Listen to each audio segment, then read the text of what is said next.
Good morning po. Tayo po ay nagpupuri at nagpapasalamat sa ating Panginoon sa oras na ito dahil muli tayo po ay nagkatipon-tipon upang sama-sama po tayong umawit, sumamba at magpuri sa ating Panginoon. Kaya bilang panimula po ng ating pagsamba ngayong umaga, atin pong batiin ang bawat isa at tayo po lahat ay tumayo. Sama-sama po nating awitin ang awit ng pagkakaisa at sa unang pagpasok po ng awit, tayo po ay magkamayan. Awitin po natin, awit ng pagkakaisa.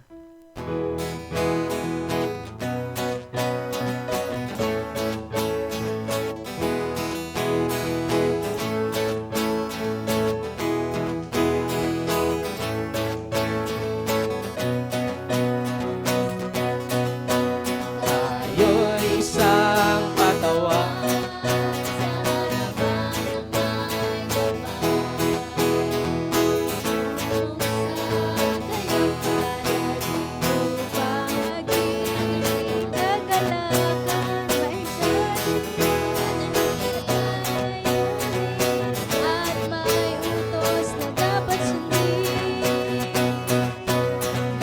mahalan, magkatawaran, bunga ng pag-ibig, Diyos ang pinagmula.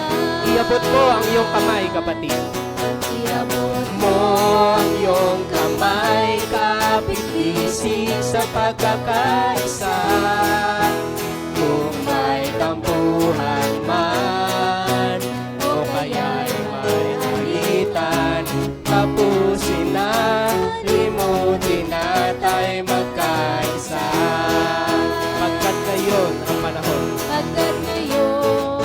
ang panahon ng sama-sama, sino ka man, saan ka man, di ba ito mahalaga? Iabot Mo ang iyong kamay, kapit-isig sa pagkakaisa. Kung may tampuhan man, o kaya'y may alitan, tapusin na, limutin na tayo magkaisa.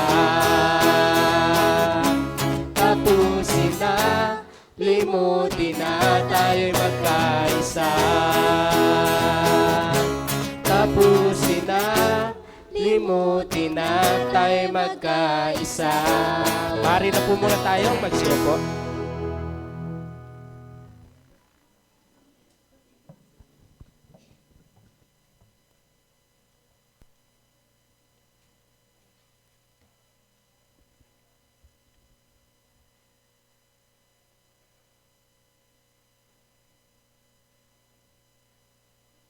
Ang tunay na pagsamba ay mahalaga sapagkat ito ang paraan ng tao upang maihayag ang kanyang pag-ibig, paggalang at pagsunod sa Diyos. Hindi lamang ito tungkol sa pagdalo, sa simbahan o pagbigkas ng panalangin, kundi tungkol sa pagkakaroon ng tapat na puso at matuwid na pamumuhay. Sa pamamagitan ng tunay na pagsamba, mas napapalapit tayo sa Diyos. Tumitibay ang ating pananampalataya at natutuhan natin mamuhay ayon sa kanyang kalooban.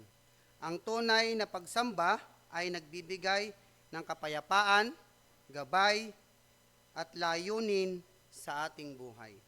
Sabi po sa Juan Kabanatang 4, talatang 23 at 24, subalit dumarating ang panahon at ngayon na nga, na ang mga tunay na sumasamba sa Ama ay sasamba sa Kanya sa Espiritu at katotohanan, sapagkat ganyan ang uri ng pagsambang kinalulugdan ng Ama. Ang Diyos ay Espiritu, kaya dapat siyang sambahin sa Espiritu at sa katotohanan. Ngayon naman po, tayo po ay nagpapasalamat sa Panginoon sa kabutihan niya sa buhay ng ating mga kapatid na nagdaos ng kanilang kaarawan. Noong June 15 po, si Mads Fedelis Dario. Noong 16, si Daryl Lanting. Noong June 18 po, dalawa po sila, si Yasmin Sirit and Nathan Panerio. Then nung June 19 po, si Kuya Jonathan Baisa. Happy birthday po sa inyong lahat. Ngayon po, ihanda po natin ang ating sarili sa ating pagsamba.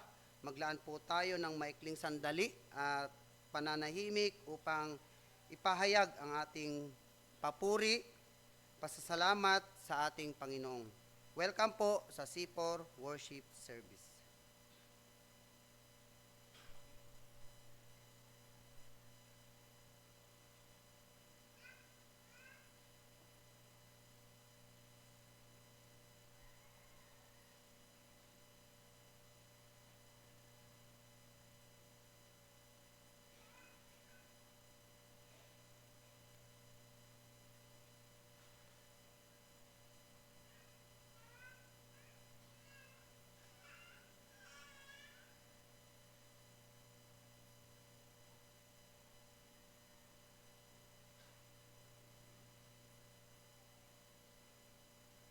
Hinihilingan po ang kapulungan at magsitayo para sa pagbasa ng salita ng Diyos. Mga talata, hango sa aklat ng mga awit.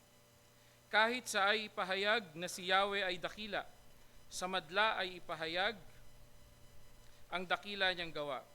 Si Yahweh ay tunay na dakila, marapat na papurihan, higit sa sinumang Diyos. Siya ay dapat na igalang. Sa ating pong pagpapasimula, sa ating pagsamba, sabay-sabay po nating bigkasin ang samba. Ready?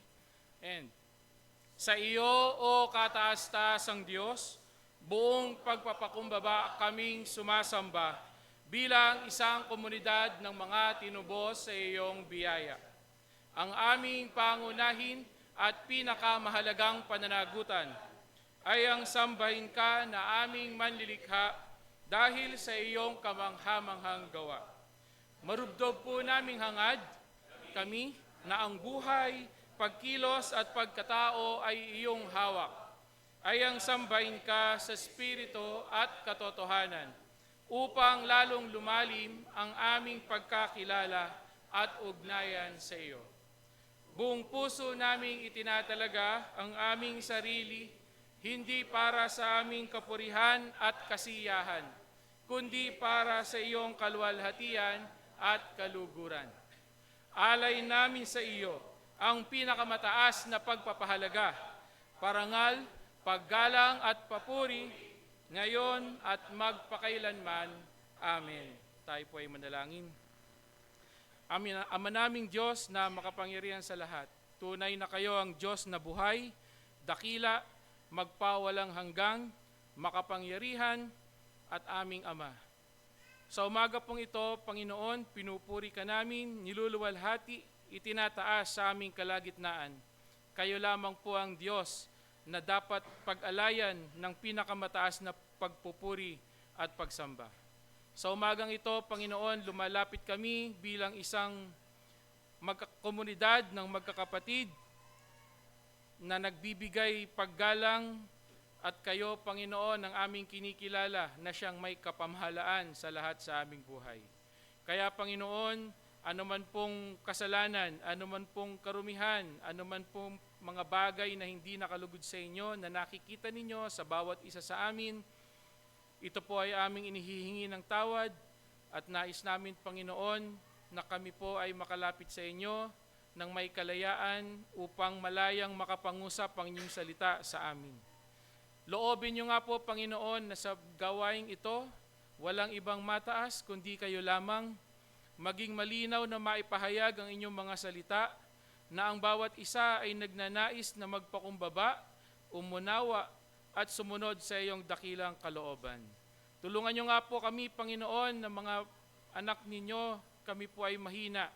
Subalit alam po namin, Panginoon, na dahil sa inyong mayamang biyaya, kayo po ang siyang makakatugon sa lahat ng aming pagkukulang.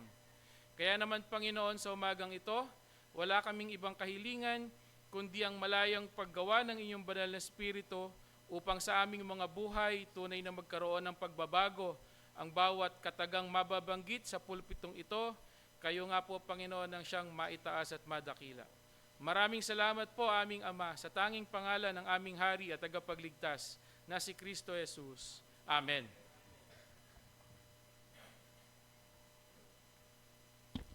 Atin pong patuloy na awitan ng ating Panginoon, si Kristo ang sandigan ko.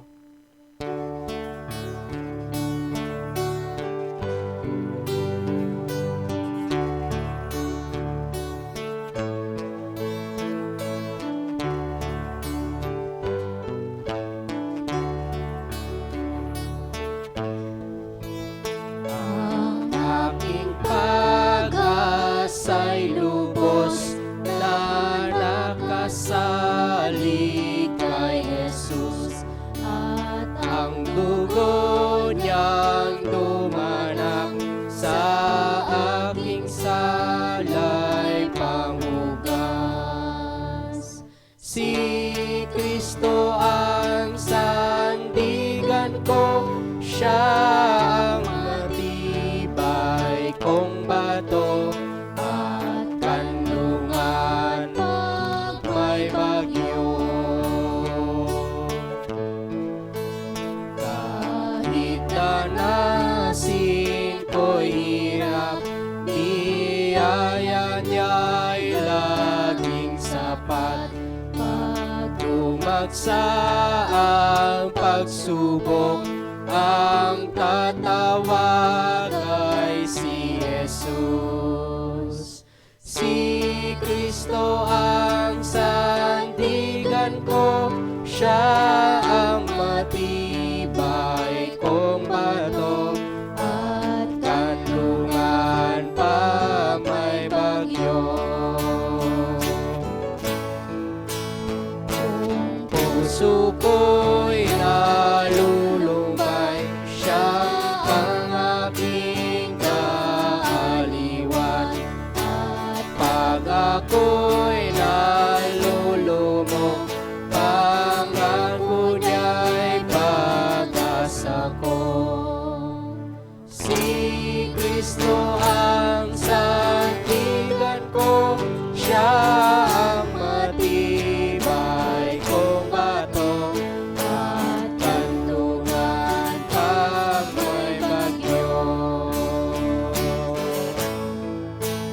Pag trumpeta'y inipan na, at pagdating niya ang badya, tayo nawa'y masumpungang kabanalan niya ang taglay.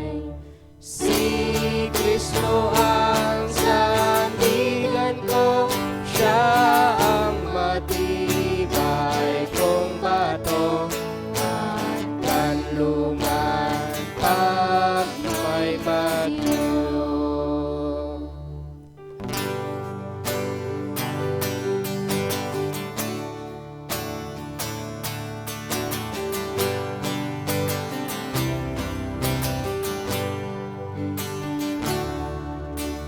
si Jesus ang walang hanggan, siya'y purihin, luwalhating panglipunan.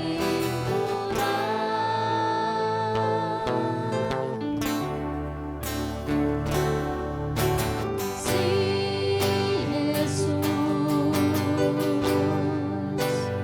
ang pinagmumulan ng lakasan, karangalan, siya'y awitan. Ating sambahin at itanghal. Sambahin at itanghal kanyang pangalan. Ang lahat at hariman siya'y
ating Panginoon.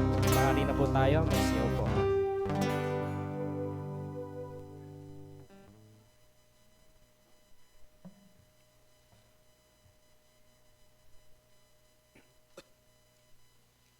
Para po sa public reading natin ngayong umaga, ang teksto po ay matatagpuan sa aklat ng Isaiah, chapter 51, verse 5 to 8.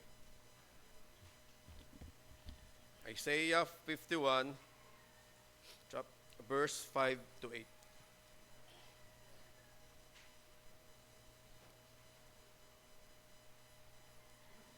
Mula po sa salin ng Easy English Version, My goodness and justice are coming soon. I am bringing salvation, and I will judge all the people fairly. Even people from faraway places will trust in me. Look at the sky and the earth. One day, they will disappear and wear out like old clothes. But my salvation will last forever, and my righteousness will never end. Listen to me, you who know what is right, you who keep my law in your hearts. Do not be afraid when people insult or criticize you. Verse 8. Those people oppose you will disappear like cloths eaten by moths, but my righteousness will last forever, and my salvation will continue for all generations. Ang Diyos po magpakapala sa pagkabasa ng kanyang salita.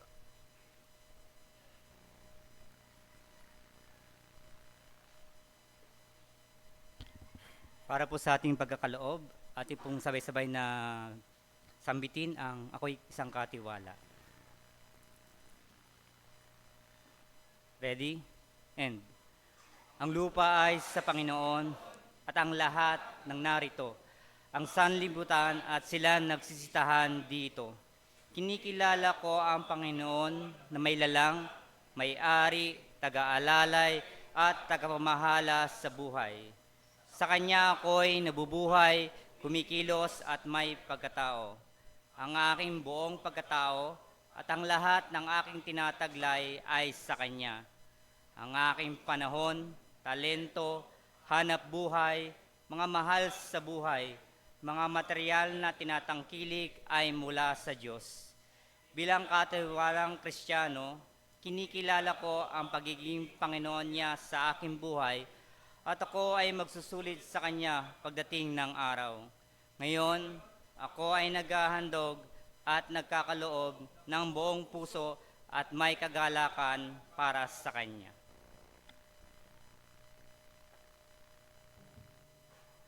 Habang iniipon po ang ating mga offering, tayo po muli ay umawit.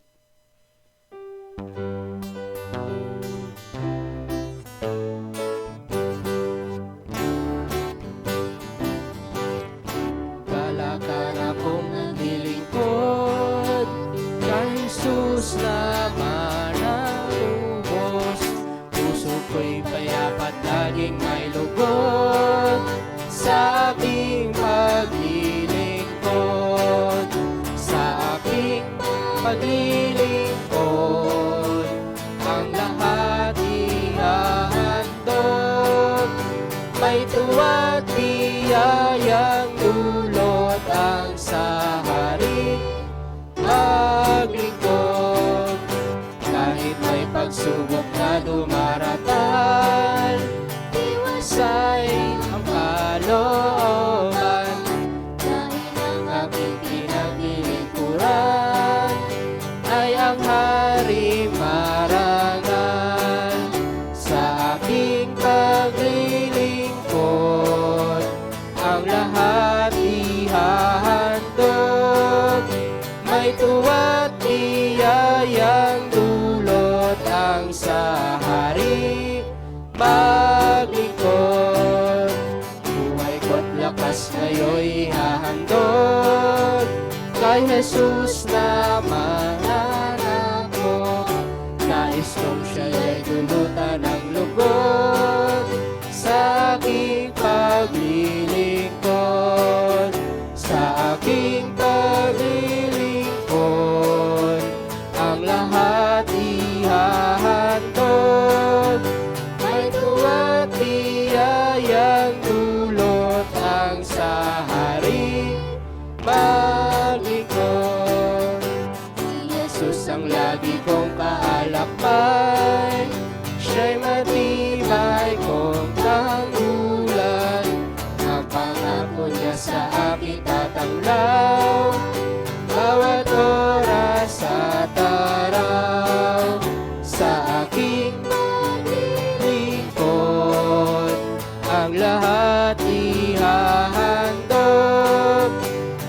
Luwag biyayang dulot ang sa hari maglingkod.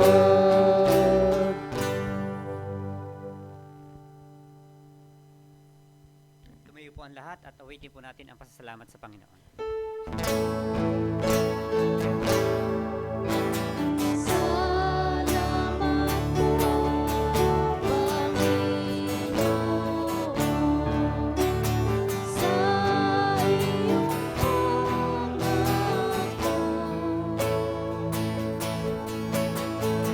Ang bawat pagpapala mo, higit ay sa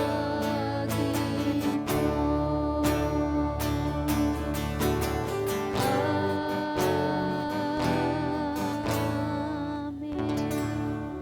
Dakilang Diyos na makapangyarihan sa lahat, kami po ay nagpupuri at nagpapasalamat, Panginoon, sapagkat Ikaw po ang Diyos na patuloy na nagbibigay sa amin ng kalakasan upang sa ganun, Panginoon, ang aming mga pangailangan po ay matugunan. Salamat po sa kalakasan ng katawan, Panginoon, upang kami po ay makapagtrabaho at kumita, Panginoon. At dalangin po namin, Panginoon, na patuloy niyo po kaming turuan upang nandun po ang kagalakan sa pagbibigay, Panginoon. Sa anumang sitwasyon po, kung kami po ay nagkukulang, kung kami po, Panginoon, ay nasa sitwasyon na kagipitan at maliit po ang aming kinikita, nawa, Panginoon, nandun pa rin po ang pagbibigay. Panginoon, ganun po ang aming dalangin ng mga salaping nalikong, Panginoon, ay patuloy na magamit sa pangangailan ng iglesia at pag-abot, Panginoon, sa mga hindi pa nakakakilala sa iyo. Salamat po, ito po ang aming dalangin sa pangalan ni Jesus. Amen. Manatili pong nakatayo ang lahat para sa pagbasa ng salita ng Panginoon.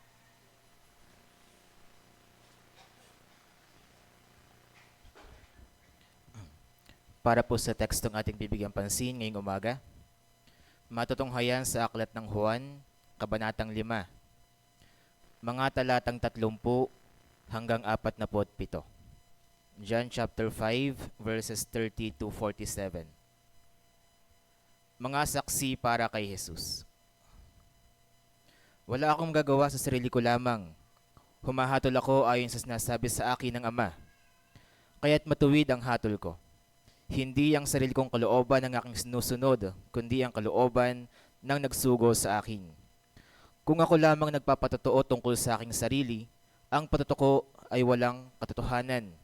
Ngunit may ibang nagpapatotoo tungkol sa akin, at totoo ang kanyang sinasabi. Nagpadala kayo ng mga sugo kay Juan, at nagpatotoo siya tungkol sa katotohanan. Hindi sa kailangan ko ang patotoo ng tao. Sinasabi ko lamang ito para maligtas kayo. Si Juan ay parang maningas na ilaw na nagliliwanag noon, at kayo'y sandaling nasiyahan sa kanyang liwanag. Ngunit, may patotoo tungkol sa akin na higit pa sa patotoo ni Juan. Ang mga gawang ipinapagawa sa akin ng Ama, na siya ko namang ginaganap, ang nagpapatotoo na ako'y isinugo ng Ama. At ang Ama na nagsugo sa akin ay nagpapatotoo rin tungkol sa akin. Kailan may hindi ninyo narinig ang kanyang tinig, ni nakita man ang kanyang anyo. Hindi na natili sa inyong mga puso ang kanyang salita, sapagkat hindi kayo sumasampalataya sa isinugo niya. Sinasaliksik ninyo ang mga kasulatan sa pag-aakalang doon ninyo matatagpuan ang buhay na walang hanggan. Ang mga kasulatang iyan ang nagpapatotoo tungkol sa akin. Ngunit ayaw naman ninyong lumapit sa akin upang kayo magkaroon ng buhay. Hindi ako naghahangad ng parangal ng tao, subalit kilala ko kayo. Alam kong walang kayong pag-ibig sa Diyos. Naparito ako sa pangalan ng aking Ama, subalit ayaw ninyo akong tanggapin. Kung may ibang pumarito sa kanyang sariling pangalan, siya ay inyong tatanggapin. Paano kayo maniniwala sa akin kung ang hinahangad ninyo ay ang papuri ng isa't isa at hindi ang papuri na nanggagaling sa iisang Diyos? Huwag ninyong isipin na ako ang magsasakda laban sa inyo sa harapan ng Ama. Si Moises na inaasahan ninyo ang siya maghaharap ng paratang laban sa inyo. Kung talagang naniniwala kayo kay Moises, maniniwala din kayo sa akin, sapagkat sumulat siya tungkol sa akin. Ngunit, kung hindi kayo naniniwala sa mga sinulat niya, paano kayo maniniwala sa mga sinasabi ko? Pagpalain po ng Panginoon ang kanyang mga salita.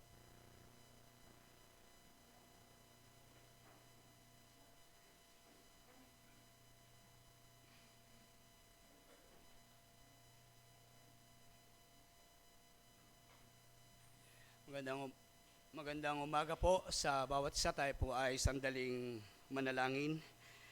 Amin pong idinadalangin, Panginoon, na sa oras na ito, sa pakikinig at pag-aaral ng iyong pong mga salita, ang aming dalangin bilang isang komunidad.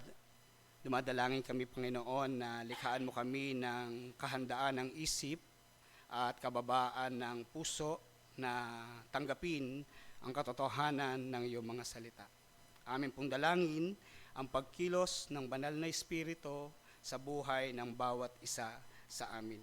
At sa pag-aaral na ito, ikaw lamang, Panginoong Hesus, at ang tanging pangalan mo ang siyang mapapurihan at mapasalamatan. Ito po ang aming dalangin sa pangalan ng Panginoong Hesus. Amen. Muli po nating buksan ang teksto na atin pong pag-aaralan, John chapter 5 verse 30 to 47.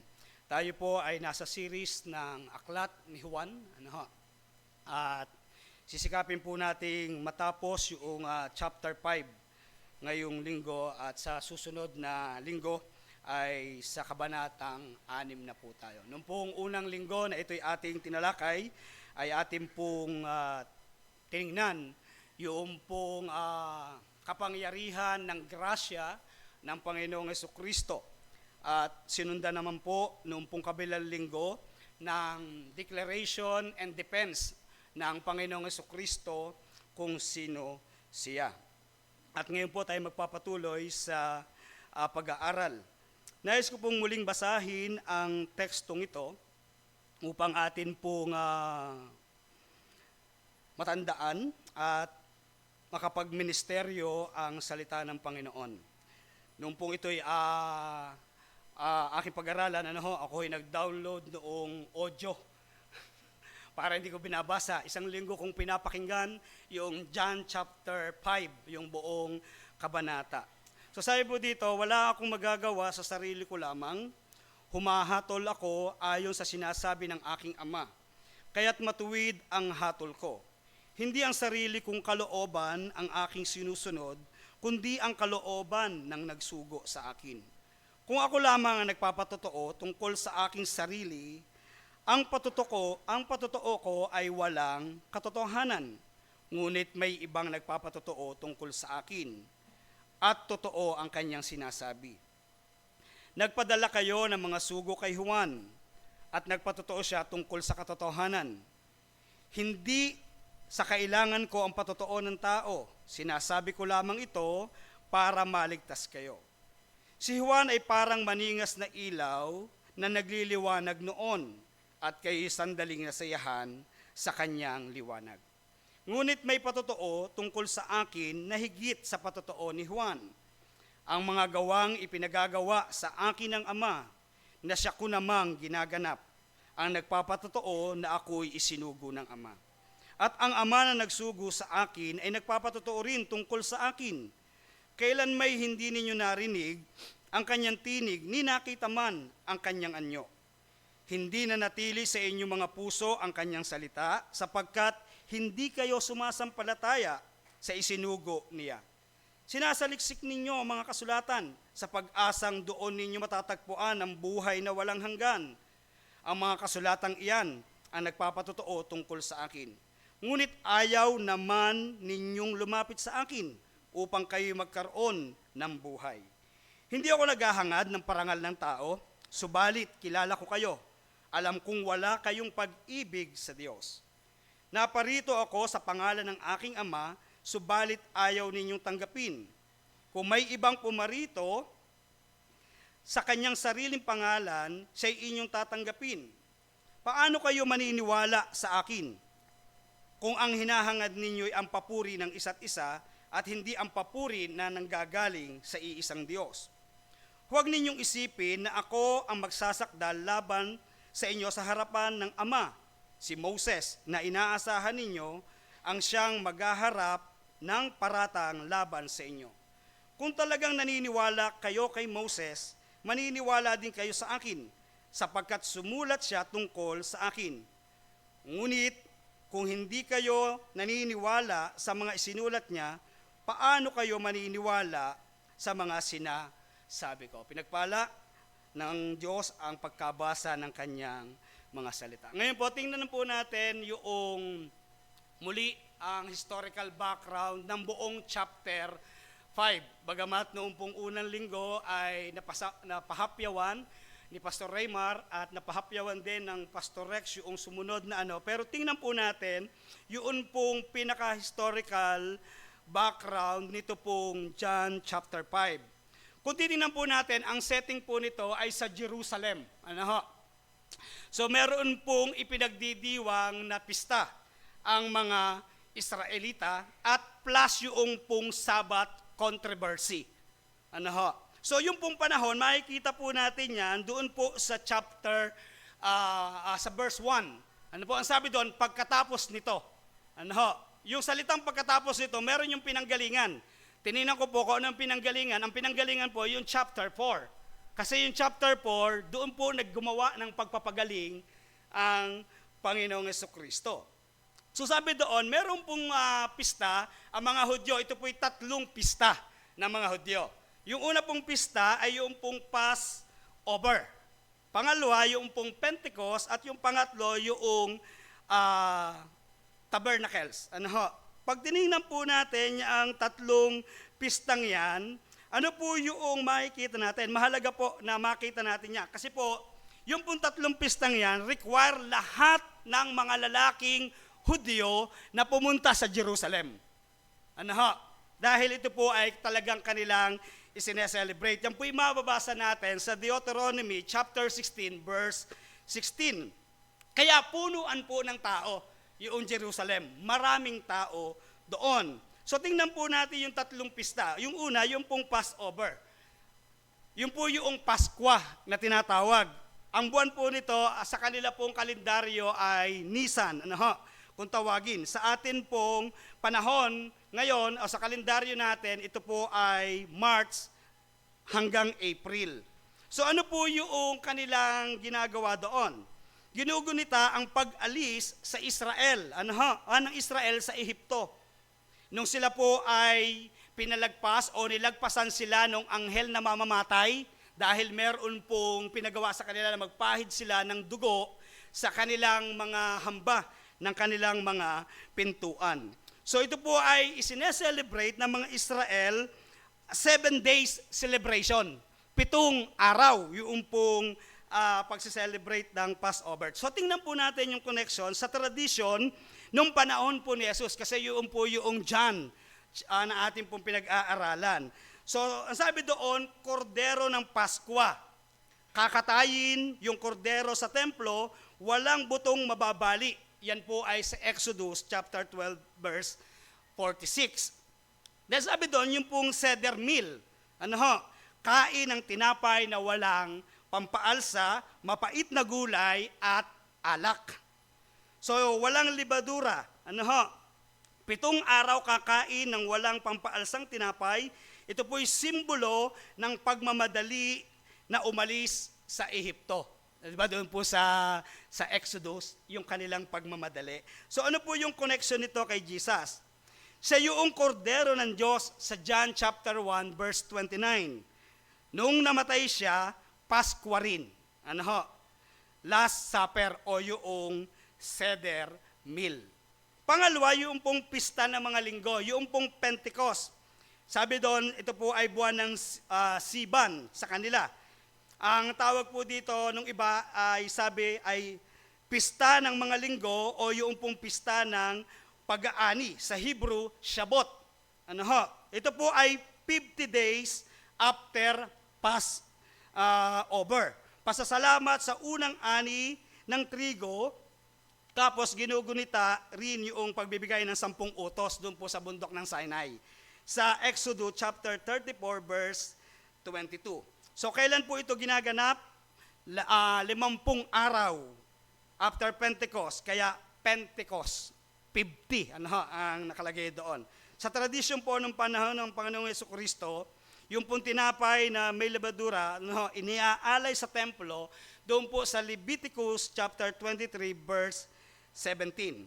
Pista ng pag-aani, nag-aalay ng first fruit sa Diyos. Ang connection po nito sa Panginoong Jesucristo nung Pentecost after Siya'y umakyat sa langit, bumaba naman ang banal na Espiritu sa Acts chapter 2. Unang ani ng mga iniligtas. Ano ho, yun po yung connection nun. Pangatlo, yung pong pista ng mga tolda. Ito po'y buwan ng Tisri. Ang ibang tawag sa Hebrew ay Sokot, yung pong Feast of Booths. Ginugunita yung 40 years na paglalakbay ng mga Israel sa ilang. Nakatira sila sa mga tolda sa Leviticus chapter 23 verse 42 hanggang 43. Pasasalamat din sa unang huling ani ng taon. Ano ho, sabi doon yung pong Tisri ay sa ating pong calendar ngayon, September to October. 7 days plus 1 na araw. Yung pong pagsa-celebrate nun. So sa tradisyon ng Panginoong Jesucristo, nung sulatin po yung John, makikita po natin, sila po ay tumitira sa mga tents. Ano ho, gumagawa sila ng tolda, nagawa sa sanga, tutulog doon ng 7 araw yung mga Israelita. So ito po ay paalaala sa sabi doon, pansamantala lamang tayo dito. Meron pong ginagawa doon yung pagbubuhos ng tubig. Kada umaga, kumukuha sila ng tubig sa swimming pool doon po sa Siloam, binubuhos sa altar, pagkatapos nananalangin ng ulan. So yun po yung Feast of Tabernacles. So ilaw sa templo, yung pong 4 na malalaking ilawan sa Court of Women. So ibig sabihin, pag yung pong itong pistang ito, yung pong buong Jerusalem nagliliwanag. Kasi meron pong maraming ilaw. So in connection sa Panginoong Jesucristo, dito niya sinabi, ako ang ilaw ng sanlibutan sa John chapter 8 verse 12, at kung nauuhaw ang sinuman, lumapit siya sa akin. John 7:37 to 38. Siya yung tunay na tubig at ilaw. So pag tinignan po natin, yung mahalagang pagtingin doon po sa 3 pista, bakit ko po ito binabanggit ngayon? Kasi mahalaga yon dahil yung po yung context noong chapter 5. Yung pong 3 pistang yon, ang equivalent po, yung Pasko, ito po ay kaligtasan mula sa Ehipto, sa ating pong kapanahunan, kaligtasan mula sa kasalanan. Pangalawa, yung pong Pentecost, ito po yung pagbibigay ng kasulatan. Yung pong Pentecost, ito po yung pagbaba ng banal na Espiritu doon po sa mga mananampalataya. At yung pong pangatlo, yung paglalakbay sa ilang plus kasama nila ang Diyos. Mga magulang at mga kapatid, lahat yung pong 3 ito, ginamit ni Jesus para ipakilala kung sino siya. So yun po yung 3 pista. So sabi doon, hindi naman binanggit ko ano yun, pero yun po yung background niyon. So pag tinignan po natin saan po yung lugar, sinabi nga ni Pastor Raymar, ano yung sinabi mo, Pastor Raymar? Resort, yung tawag niya. Ano? Ano yan? Bethsaida Resort. Ano ho? Ito po ay sa tabi ng Ship Gate.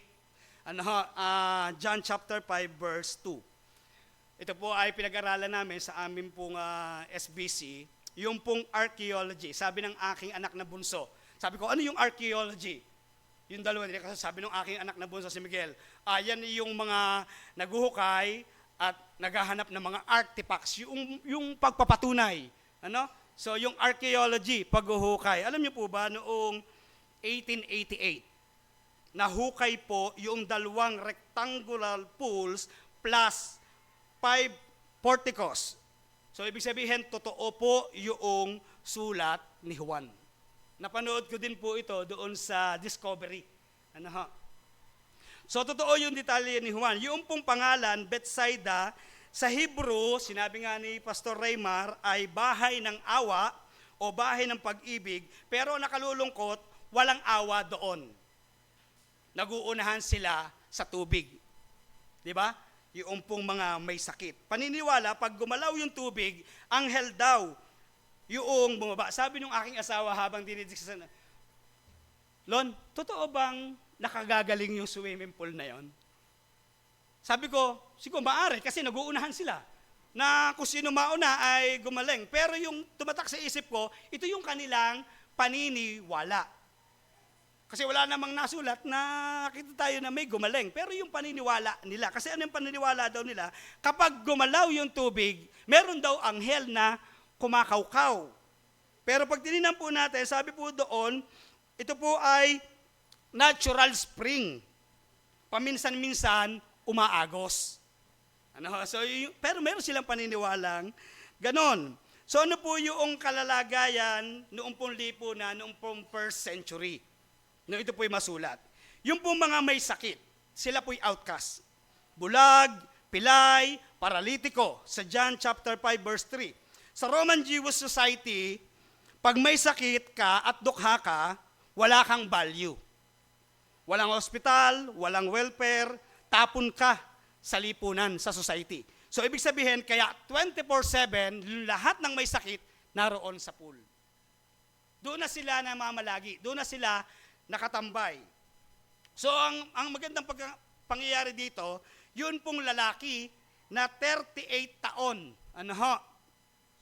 Yung pong kanyang sakit, halos, pag tinignan po natin, kasing tagal noong pong paglalakbay ng mga Israelita doon sa ilang na 40 years. So pag tinignan po natin, buong adult life niya, siya'y paralyzed. Isinilang siyang lumpo. So pag tinignan po natin yung verse 7, sabi doon, wala akong makatuwang, di ba? Nung sinabi na, gusto mong gumaling? Wala pong maglusong sa akin eh. So yung pong kultura nila na may pagmamalasakit, yun po'y kahihiyan para sa kanila. Wala silang pagmamalasakitan sa isa't isa. So pag tinignan din po natin yung chapter 5, meron po ditong Sabbath controversy. Yung pong issue dito, yung merong ginagawa ang Panginoong Jesucristo, napakahalaga din po natin tingnan. Kasi meron po silang written law. Sa Exodus chapter 20 verse 8 to 10. Ano yung written law? Magpahinga kapag Sabat. Walang trabaho, walang magtatrabaho. So sa tradition po ng mga Pariseo, meron pong 39 categories ng trabaho. Ano po yun? Kasama po doon yung pagbubuhat, paglalakad ng 1,000 hakbang. Pwede kang humakbang, 999. Hindi ka nagkakasala nun. Pag lumampas at sumabit ka na 1,000, para sa kanila, nagkasala ka na nun. So yung pagpapagaling. So yung mindset nila, mas mahalagang sumunod, saan? Sa 613 rules kaysa tumulong sa tao. So yun ang mahalaga doon sa mga Hudyo. Kaya meron pong naging controversy dito. Doon po sa claim na ginawa ng Panginoong Jesucristo. So doon po sa religious background nitong mga Hudyong ito o yung mga Pariseo ay yung claim ni Jesus, ito po'y blasphemy sa kanila. Kasi sabi doon, ang Ama ko ay gumagawa hanggang ngayon. Ako may gumagawa. Doon po sa verse 17. Sa kanila, kasalanan ito. So yung pong sinira ng Panginoong Jesucristo, para sa kanila, sinira ng Panginoong Jesucristo yung kanilang written law, yung kanilang Sabat, na yung tinawag pa ng Panginoong Jesucristo na yung Diyos ay kanyang Ama. Ito po'y claiming ng equality with God. Alam niyo po kung ano po ang parusa doon? Death penalty. Sa Leviticus chapter 24 verse 16. Alam niyo kung paano siya papatayin? Babatuhin po siya hanggang sa mamatay. So ang bigat po noon. Kung ito po ay alam noong para sa alam ni Kristo na mabigat ito. Pero makikita po natin yung katotohanan mamaya doon sa kung bakit ginawa ito ng Panginoong Jesucristo. At yung pong chapter 5, verse 30 to 47, ito po ay pumasok yung pong parang courtroom setting. Ayon po sa Jewish law, kailangan ng 2 o 3 saksi para valid po ang testimony. Mababasa po natin yan sa Deuteronomy chapter 19, verse 15. Kaya nag-present ang Panginoong Jesucristo ng mga saksi. At yun po yung ating titingnan maya-maya ng konti. Pero tingnan po natin, meron pong maling theology ang mga Hudyo. 3 maling theology. Umaasa sila sa 3 bagay para po sila'y maligtas. Una, kay Moses. Sabi niya, kami alagad ni Moses, sabi noong mga Hudyo. Ano pa? Sa kasulatan, sa John chapter 5, verse 39, expert sila sa Bible, pero di kilala si Jesus. At yung pangatlo, sa papuri ng tao. Hanap nila approval ng tao, hindi ng Diyos. So yun po yung pag-theology. Ngayon po, umaga, tingnan po natin yung pong ating paksa. Ano ho? At mag-aaralan, yung pong patotoo tungkol sa kalikasan ni Jesus. Hindi lang si Jesus ang nagsabi na siya ang anak ng Diyos. May mga nagpatotoo o nagpapatotoo at nagpapatunay sa Kanya. Ang problema ng tao, hindi kulang sa ebidensya, kundi ayaw magtiwala at lumapit sa Kanya. Lalo na yung mga religious leader. Ano? So ngayon, tingnan po natin yung immediate context nito pong chapter 5, verse 30 to 47, pagkatapos pong i-claim ni Jesus na siya'y kapantay ng Ama sa John, yung pong sermon ng Pastor Rex, noong pong kabilang linggo, yung kanyang declaration at sa kanyang depensa, at yung pagpapakita na siya at ang Ama ay iisa. Yun po yung immediate context nito pong chapter 5, verse 30 to 47. So tingnan po natin yung sariling patotoo ni Jesus. Wala akong ginagawa sa aking sarili. Humahatol ako ayon sa aking narinig at makatarungan ang paghatol ko. Sapagkat hindi ang kalooban ko ang hinahanap ko, kundi ang kalooban ng nagsugo sa akin. Ano po ang makikita natin dito sa testimony ng Panginoong Hesukristo sa harapan ng mga religious leader sa kanyang sarili? Makikita po natin dito yung kanyang ganap na pagpapakumbaba. Sabi niya, wala akong magagawa sa aking sarili. Hindi po siya independent sa Ama. Ano ho? So, ipinapractice ng Panginoong Hesukristo dito yung pagpapasakop sa will ng God the Father. Siya po ay God the Son, pero meron po siyang pagpapakita ng kababaang loob, ano ho, ng pagpapasakop kahit meron siyang karapatan na gawin iyon dahil siya po ay kapantay ng Diyos, siya'y Diyos, pero naroon po yung kanyang ganap na pagpapakumbaba. Pangalawa, ganap yung pong pagsunod ng Panginoong Hesukristo. Sabi niya, hindi ang kalooban ko, kundi ang kalooban ng Ama na nagsugo sa akin. Lahat ng sinasabi at ginagawa niya ay sabi doon, galing sa Ama. So yun po yung kanyang pagpapatotoo. Ganap po ang pagsunod ng Panginoong Hesukristo. At totoo naman, pag pinag-aralan po natin ang buhay ng Panginoong Hesukristo sa Bible School, meron po itong isang subject na isang semester na aming pinag-aaralan yung Life and Works of Christ. Doon po'y makikita natin talaga ganap ang kanyang pagkadiyos, ganap ang kanyang pagkatao, ganap ang kanyang pagsunod sa kalooban ng Ama. Yung pong paghatol ng Panginoong Hesukristo ay makatarungan dahil nakabase sa salita ng Ama, hindi sa opinyon niya. Di ba? Makikita po natin ito, yung pong paghatol ng Panginoong Hesukristo, hindi siya umahatol ayon sa kanyang opinyon, ito po'y ayon sa salita ng Diyos. Dito pa lang ay makikita natin yung pong pagbibigay ng halaga ng Panginoong Hesukristo sa salita ng Panginoon. Mga magot, mga kapatid, nakakalungkot sa ating pong Christian community o mga evangelical churches. Meron pong mga claiming na sila po'y sola scriptura, pero hindi po nila nauunawaan kung ano ibig sabihin ng sola scriptura. Saan kayo nakatala ng sola scriptura, pero ang mas pinapahalagahan ng karamihan ay yung kanilang experience. Sa sola scriptura, ang tanging authority ay walang iba kundi ang salita ng Diyos. So ano po ang point ni Jesus dito? Oo, ako'y nagsasalita, pero kung ako lang, di valid ang testimony ko. Ayon po yan sa Deuteronomy chapter 19, verse 15. Kung dapat 2 o 3 ang magte-testimony. Kahit naman sa courtroom setting, di ba? Kapag meron kang nasaksihang krimen, o merong krimen na iniimbestigahan, hindi ka po pwedeng, kaya nga pa ikaw ay huhulihin at ikaw ang suspect. Sabihin, maghanap ka ng lawyer at mag-present ka rin ng iyong witness para patunayan na wala kang kasalanan. At kung ikaw na may patutunayan na may kasalanan, maglalabas din naman ng mga witness. Ano ho? So sabi ng Panginoong Jesucristo, meron ako mga saksi. Hindi lang ako nagpapatotoo sa aking sarili. Kaya tingnan po natin yung saksi ng Panginoong Jesucristo na kanyang ipiniresent doon sa mga religious leader na ito. Una, tingnan po natin yung pong patotoo ni Juan. Ano ho? Saksi number 1, si Juan Bautista. Sabi po dito, kayo ay nagsugo kay Juan. Siya ang ilaw na nagliliwanag at nagbigay liwanag. So, titingnan po natin yung human witness. Sinabi kasi ng Panginoong Jesucristo, ito yung aking ginagawa. Ngayon, yung human witness, si John. Ano ho? So, pinaniniwalaan nila si Juan.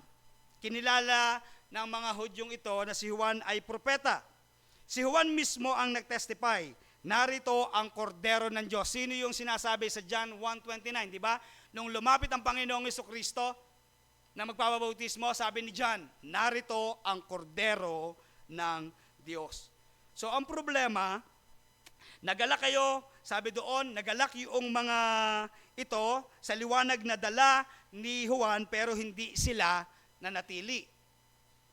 Saksi number 2, yung pong mga gawa ni Jesus. Sa verse 36, ang mga gawang ibinigay sa akin ng Ama, sila ang nagpapatotoo tungkol sa akin.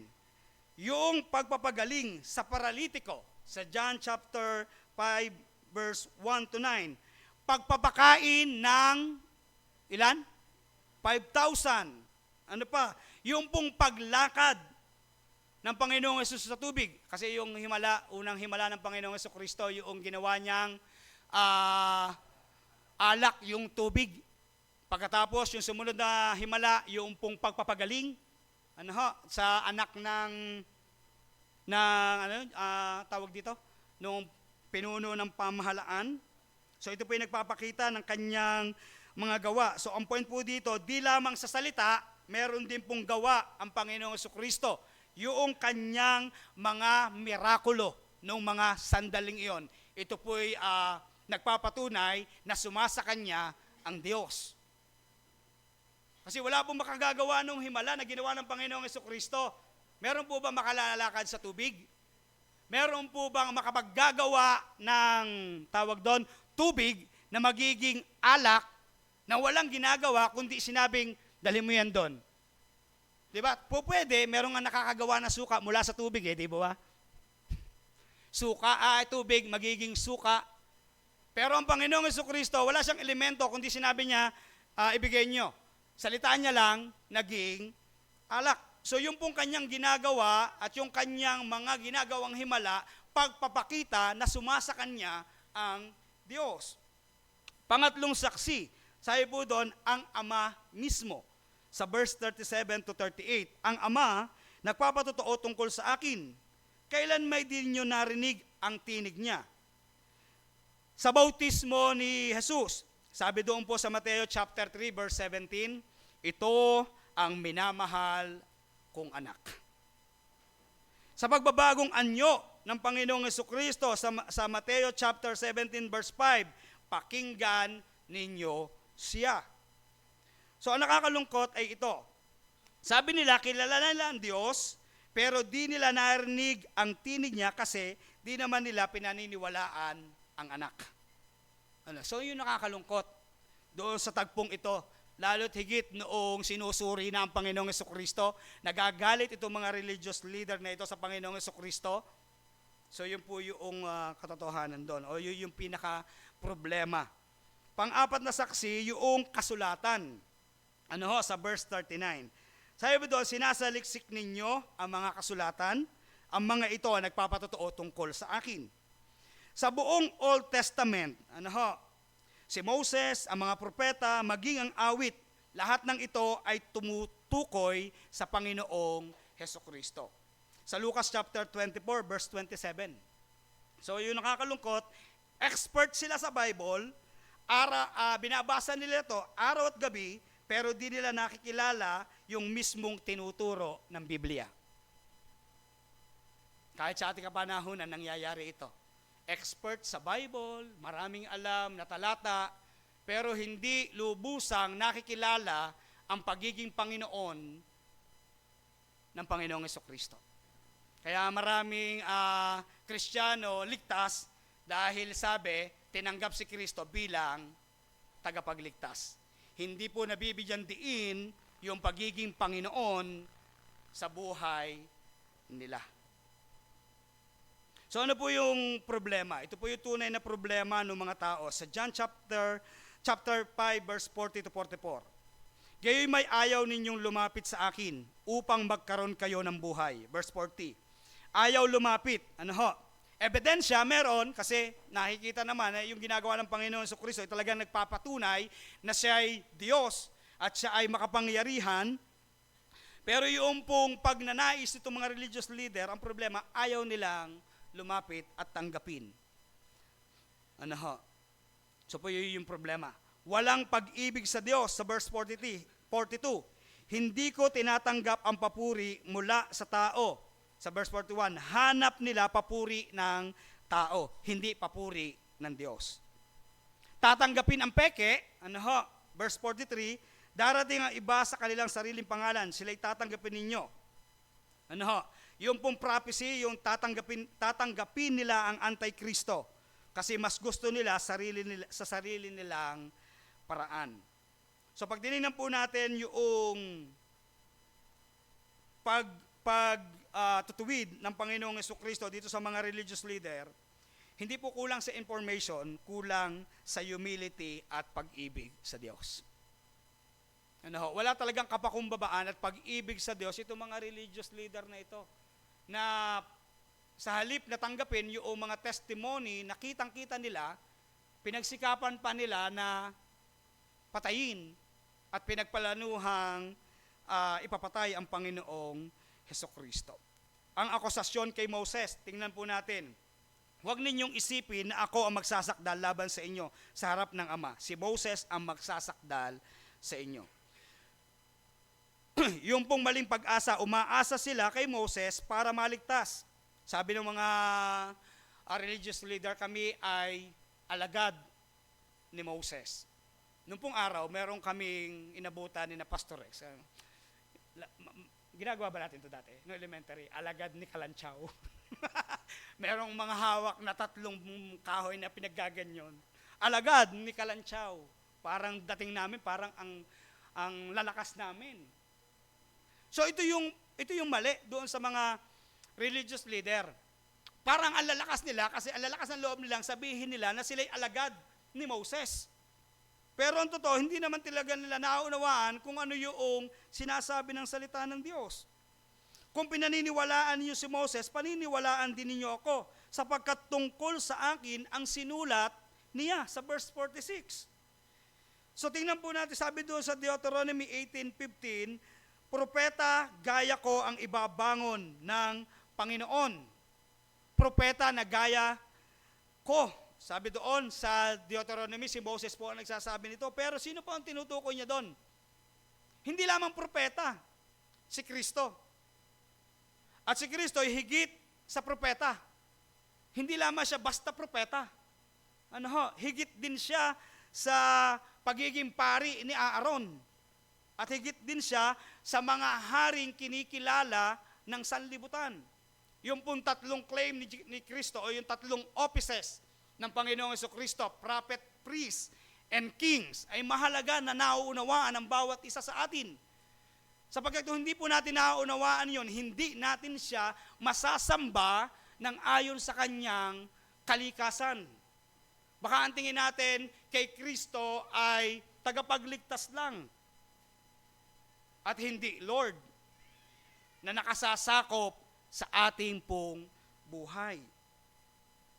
So ang konklusyon ng Panginoong Jesucristo, reject mo si Jesus, reject mo rin si Moses. Kung hindi nyo pinaniniwalaan ako, ay hindi nyo rin paniniwalaan si Moses at ang buong Old Testament. So ito po yung pangyayari. So tingnan po natin yung paglalapat nito o yung paglalagay sa ating pong mga buhay. Para paniwalaan mo si Jesus, tanungin mo ang sarili mo. Nakikinig ka ba sa mga lingkod ng Diyos? Katulad ni Juan Bautista.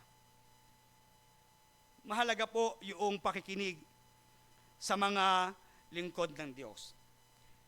Nakita mo na ba ang gawa ni Jesus?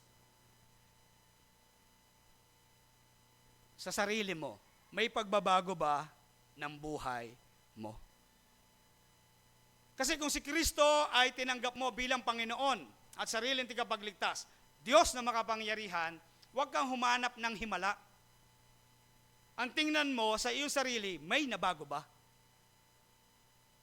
Gumawa ba ang Panginoong Jesucristo sa buhay ko? Meron ba ako na masasabing, galito ako dati, ngayon galito na ako, nung ako ay baguhin ni Kristo? Then, naririnig mo ba ang Ama? Sa panalangin, sa pagbabasa ng salita ng Diyos. Ano ho? Kahapon nasa seminar kami noong Saving Faith. Magandang makita natin na yun pong Saving Faith ay may mga dapat makita tayo. Ang object nito walang iba kundi si Kristo at ang kanyang salita. At pag po tinignan natin yun pong Saving Faith o yung nakapagliligtas na pananampalataya, ito po inaasahan na mayroong paglago sa pananampalataya. At paano po yung paglago? Kasama po doon yung pagsamba sa araw ng linggo, pakikipanalangin sa komunidad ng mga mananampalataya. Yun pong ordinansa, yun pong bautismo, at yun pong pakikiisa. Mamaya gagawin natin, yun pong Lord's Table. Ito po'y paraan upang yung pong atin pong pananampalataya na nakaangkala kay Kristo ay lumago ang ating pananampalataya. Binabasa mo ba ang Bible para hanapin si Jesus? Meron tayong mga report. Sa atin pong lingguhan, weekly, meron tayong nakikita, Berean, may kani-kanyang report. Personal Bible reading, personal devotion. Ang tanong, ito ba'y ginagawa mo para hanapin si Jesus o ginagawa mo ito dahil kailangan mo mag-report?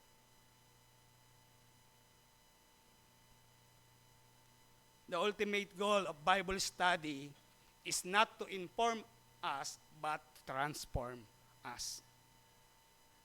Ang pag-aaral po ng salita ng Diyos ay hindi para mapuno yung ating kaisipan ng mga salita ng Diyos, kundi ito po'y bumago sa atin pong pagkatao.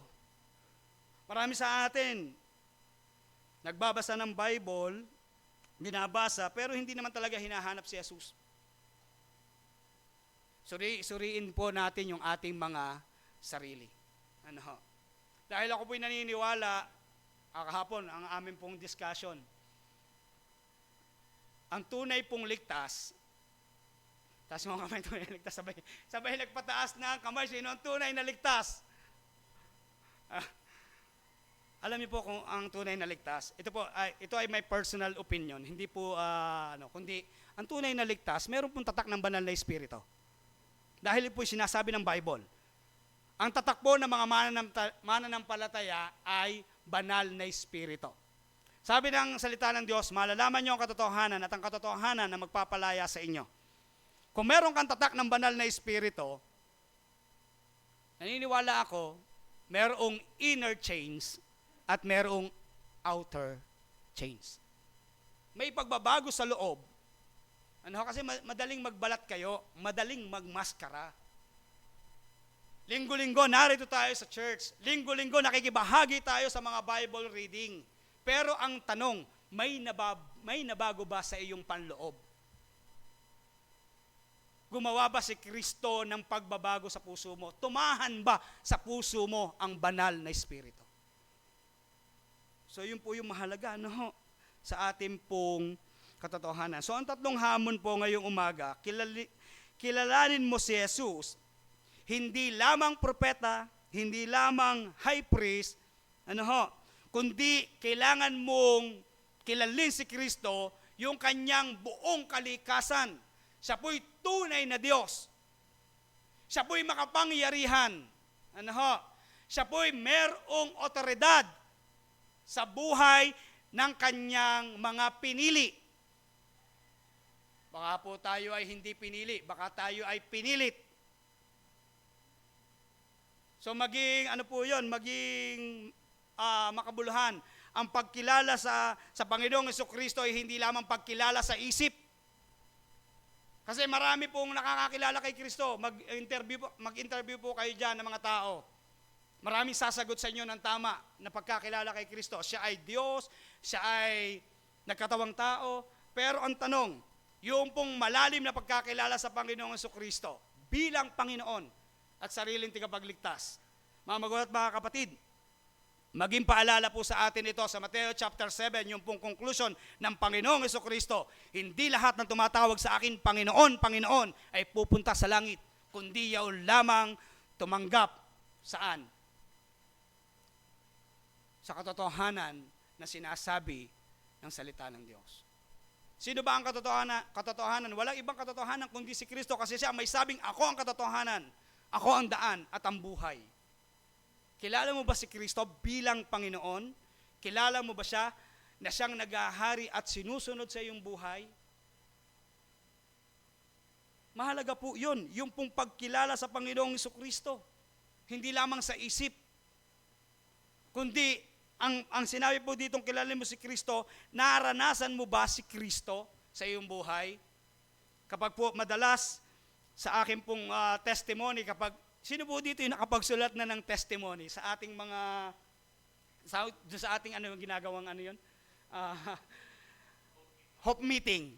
Si Doktora, 1 taon yata bago nagawa yung kanyang testimony. So pag sinabing personal testimony, bakit ka mahihirapang gawin ang personal testimony mo?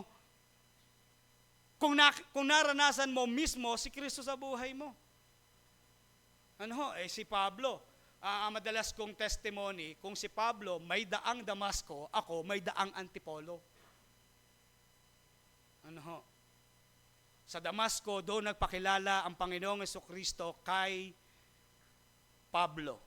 Sa akin po, sabi ko sa aking sarili, ang aking personal testimony, sa Antipolo, naranasan ko si Kristo. Kasi doon po ako kinatagpo ng Diyos. Hindi ako matagpo sa Diyos. Si Kristo ang siyang nagpakilala sa akin ng kanyang sarili. Sa pamamagitan ng meron po akong narinig na tinig. Yun ba? Hindi po. Sa pamamagitan pa rin ng katotohanan ng salita ng Diyos. Pangalawa, magtiwala ka sa otoridad niya. Ang diin po dito, may kapangyarihan siyang magbigay ng buhay. Sa verse 21, may kapangyarihan din ang Panginoong Jesucristo na humatol. Di mo ba? Hindi lang buhay na walang hanggan ang kayang ibigay ng Panginoong Jesucristo, tinitiyak ng Panginoong Jesucristo na may kapangyarihan din akong humatol. So, ang ating pong titinan dito, yung pong pagtitiwala sa otoridad niya. Maraming mga professing Christians, nagsasabi sila ay mga mananampalataya. Hindi kinikilala ang otoridad ng Panginoong Jesucristo sa kanilang mga buhay. Bakit? Hanggang ngayon, alipin ang kasalanan. At ipinangangatuwiran pa yung kanilang kasalanan. Mapapaisip tuloy tayo, totoo bang Kristiyano ito? Pero nagsasabing Kristiyano, nagbabasa din naman ng Bible, araw-araw. Pero ang tanong, nagtitiwala ka ba sa otoridad ni Kristo sa buhay mo? Ibig sabihin, nagpapasakop ka ba sa pagiging Panginoon ni Kristo? O si Kristo sa iyo ay isang genie na hinihimas lang? Hawakan ko kaya ang Bible, mabasa ito, baka sakaling malugod sa akin si Kristo. Ganun ba ang ating pong buhay bilang mga mananampalataya? At pangatlong hamon at paglalapat nito, sambahin mo siya. sambahin mo siya. Mga magulang at mga kapatid, ang pagsamba kay Kristo, hindi po ito suggestion. Ito po'y utos na dapat sinusunod. Paano mo sinasamba si Jesus sa bawat araw? Ang nakakalungkot isipin, marami sa atin ang pagsamba limitado pag araw ng linggo. Nasasamba lamang si Kristo kapag narito sa apat na sulok ng center. Pero ang tanong sa bawat isa sa atin, yung pagsamba mo kay Kristo ay araw-araw sa iyong buhay, sa iyong trabaho, sa iyong pamilya, sa iyong mga ginagawa sa bawat araw, siya ba'y iyong nasasamba? O pagkatapos ng Sunday worship, maghuhubad ka na uli ng damit na pang isang linggo. At pagdating ng linggo, magbibihis ka na uli ng damit na pang linggo dahil sasambai ka ako sa Panginoon. Ganun ba ang uri ng iyong pagsamba? Ang pagsamba natin kay Kristo ay hindi magiging kalugod-lugod kung ganun lang ang ating pagsamba pag-araw lamang ng linggo. Ang pagsamba natin sa Panginoong Jesucristo sakop ang ating buong pagkatao. Ang ating pag-iisip, ang ating pagsasalita, ang ating mga gawa. Hindi po pwedeng ang pagsambay nalilimitahan ng oras. Ilang oras nga tayo dito? Kalahating araw lang. Sumamayang hapon, wala na yung ating pagsamba. Ganun ba tayo? So mga magulang at mga kapatid, sa pagkakataong ito, atin pong pakalimiin na yung pong testimony ng Panginoong Jesucristo, yung kanyang pagpipresent na si Diyos na makapangyarihan, ay humahamon sa bawat isa sa atin na siya'y kilalin natin ng mas malalim pa, pagtiwalaan natin ang kanyang otoridad at higit sa lahat, sambahin natin siya sa bawat araw ng ating pong mga buhay. Pagpalain po ang bawat isa sa atin ng Diyos ngayong umaga. Tayo pong lahat ay tumayo at ating pong awitin ang ating pong tugong awit. Atin pong sama-samang awitin ang ating response song, Karapat Dapat Ka.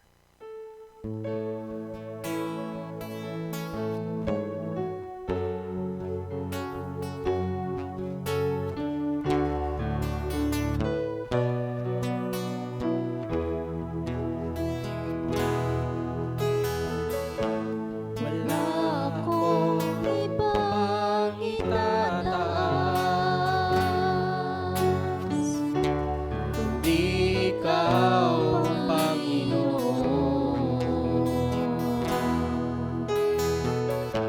wala Akong ibang sasambahin.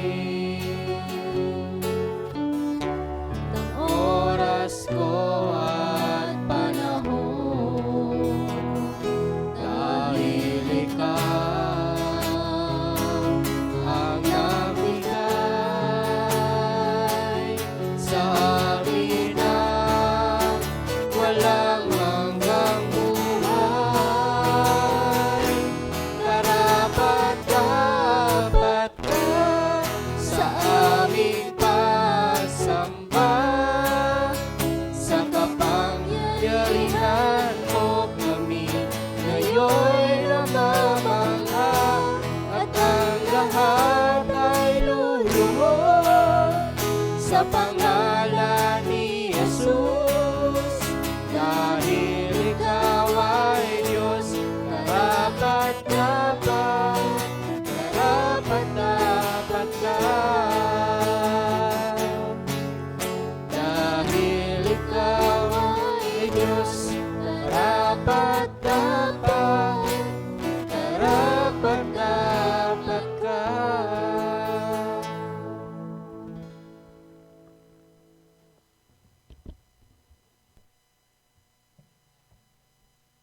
Ito po sinasabi ng unang Korinto, Kabanatang 11, talatang 23 hanggang 29. Ito ang aral na tinanggap ko sa Panginoon at ibinibigay naman sa inyo.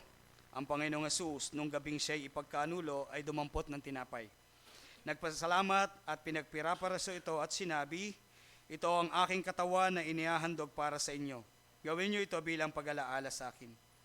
Gayon din naman matapos maghapunan, ay hinawakan niya ang saro at sinabi, ang sarong ito, ang bagong tipan na pinagtitibay ng aking dugo.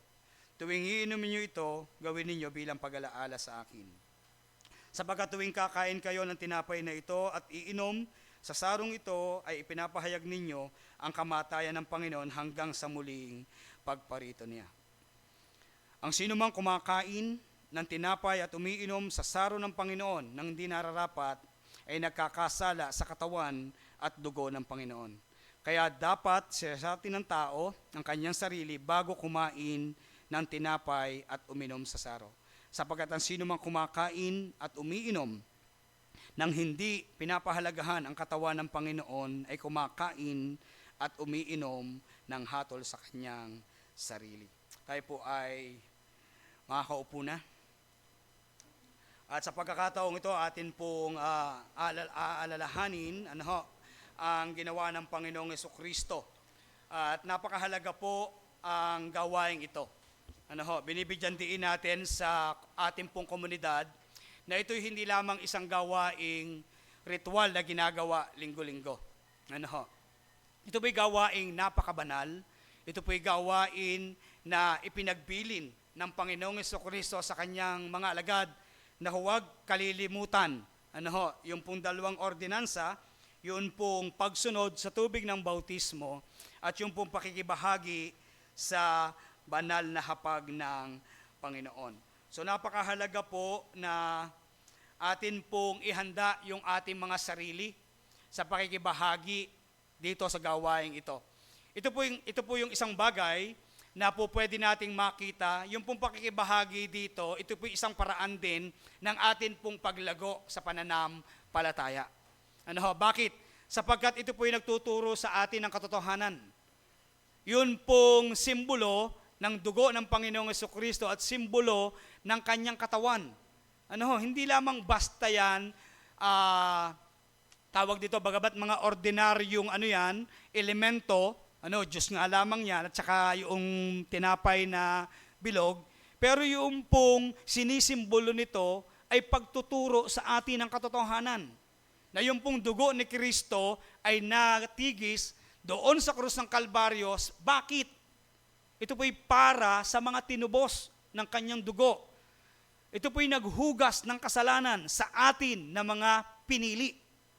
Hindi pinilit. Kaya tandaan natin yung katotohanan, kung tayo po'y nakikibahagi dito nang hindi po natin nauunawaan ang katotohanan ng isinisimbolong ito, baka ikaw ay hindi pinili, baka ikaw ay pinilit. Kaya minsan napipilitan ka ring makibahagi. Kasi hindi malalim ang iyong pagkaunawa doon sa katotohanan na ito. So, pakatandaan natin, noong pong gabing, ito po'y isagawa ng Panginoong Jesucristo, wala na po si Judas. Nung gawin po yun pong Lord's table, umalis na siya. Ipagkakanulo niya ang Panginoong Jesucristo. May Judas po ba dito? Pwede na siguro lumabas. At ipagkanulo na ang Panginoong Jesucristo. Pero ano po ang emphasis nun?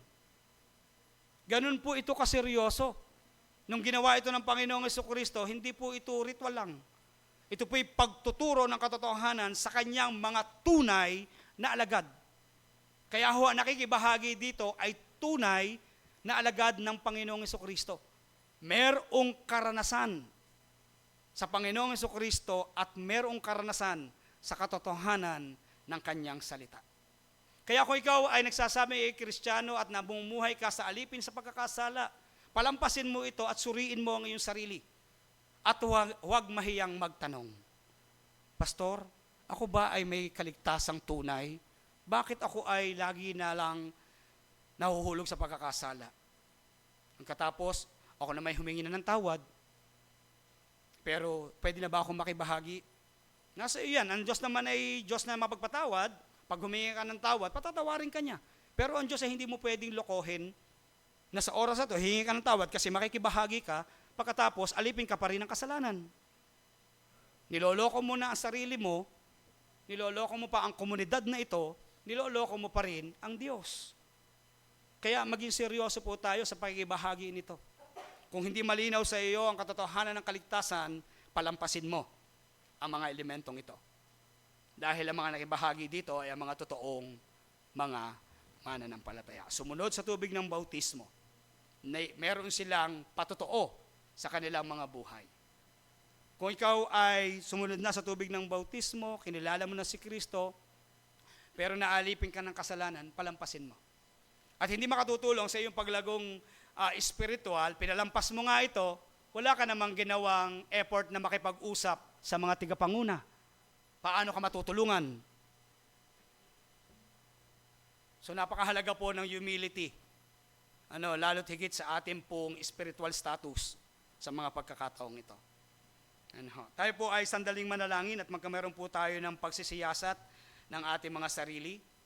At sa ating pong pakikibahagi, dalangin natin na hindi natin mailagay sa kahihiyan yung ginawa ng Panginoong Jesucristo kung tayo po makikibahagi ng hindi nararapat. Panginoon, sa pagkakataong ito, kami po ay sama-samang dumadalangin, dumudulog sa inyong harapan. Kinikilala namin, Panginoon, na ang gawaing ito ay banal, gawain na nagpapatunay ng katotohanan na ang dugo ng Panginoong Jesucristo at ang katawan ng Panginoong Jesucristo ay may aral na ito ay nagligtas, naglinis sa aming mga kasalanan. At sa aming pag-alaala nito, Panginoon, po pwedeng magbigay ito ng kaluwalhatian at karangalan sa iyong dakilang pangalan. Kaya pakasiya sa atin niyo po ang bawat isa sa amin.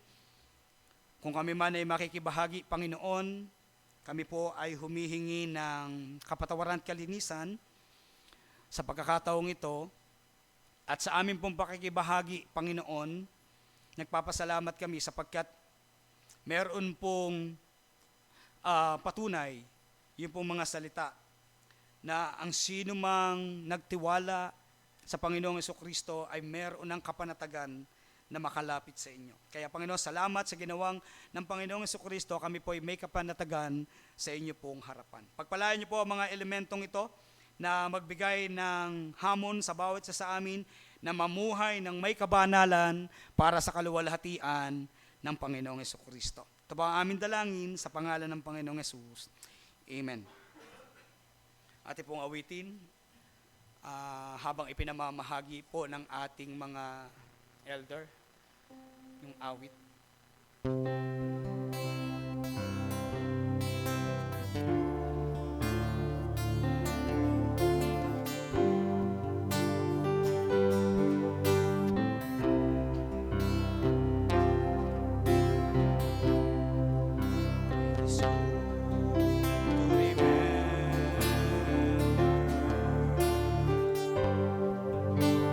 The goodness of God.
testamento ng atin pong mga deacons and elder.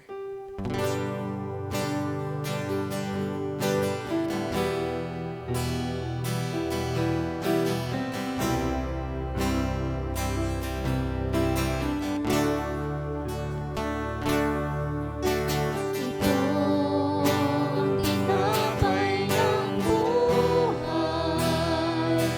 Kunin mo at makibahagi. Ito ang tinapay ng buhay. Kain mo at makiisa. Yan ang katawang pinayubay upang ikaw ay mabuhay. Yan ang katawang naghirap upang iyong kamtan ang buhay na walang hanggan.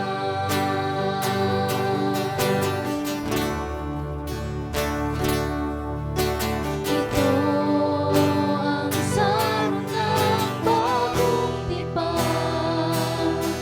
Inumin mo't makibahagi. Ito ang sarong ng bagong tipan. Inumin mo't makiisa. Yan ang dugong dumanak upang ikaw ay luminis. Yan ang dugo ni Kristo na para sa iyo doon sa Kalbaryo ay tumigis. Tayo po lahat ay tumayo.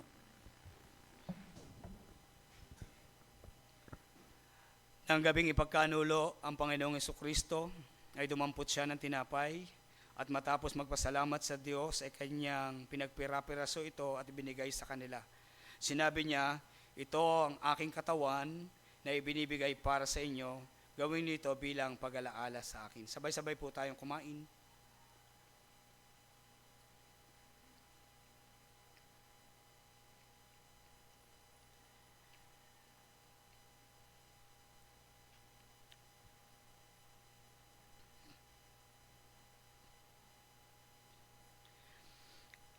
Gayon din naman, dinampot niya ang saro, kakatawas maghapunan at sinabi, ang sarong ito ang bagong tipan ng aking dugo na mabubuhos dahil sa inyo.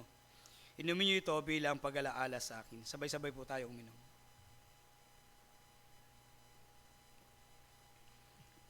Ating pong awitin ng Diyos ay purihin.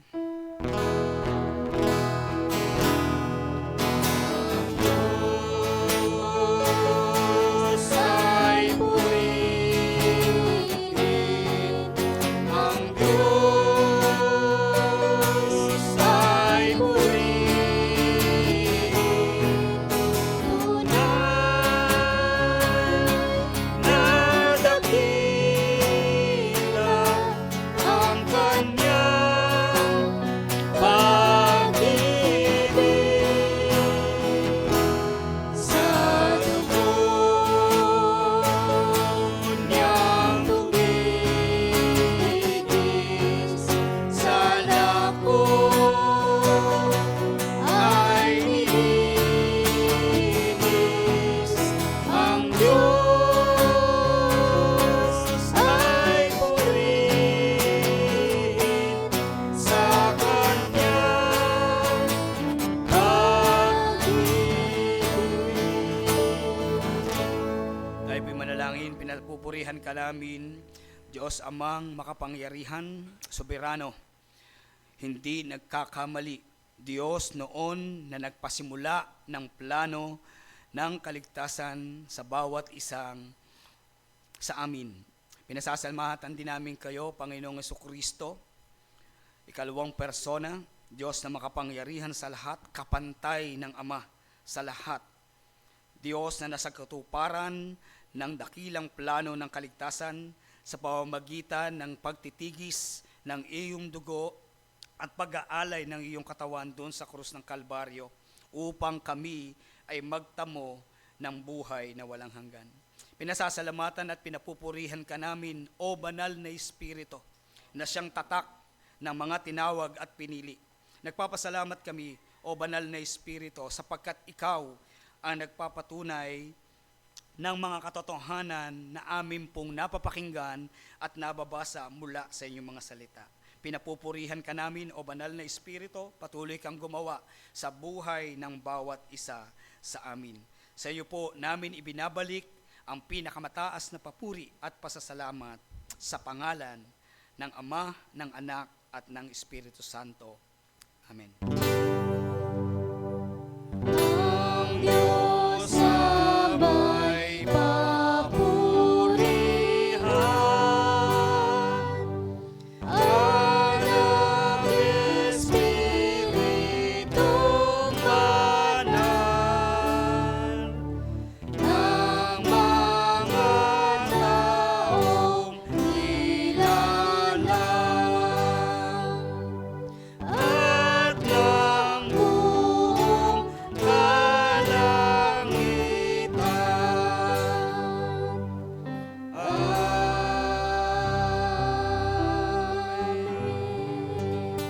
Sa Kanya na makagagawa ng higit pa kaysa maaari niya nating hilingin at isipin.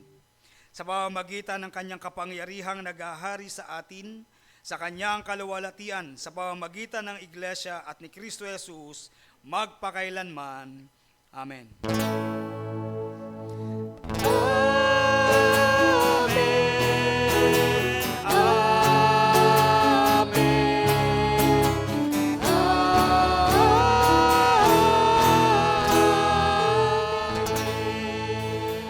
Purihin po ang Panginoon.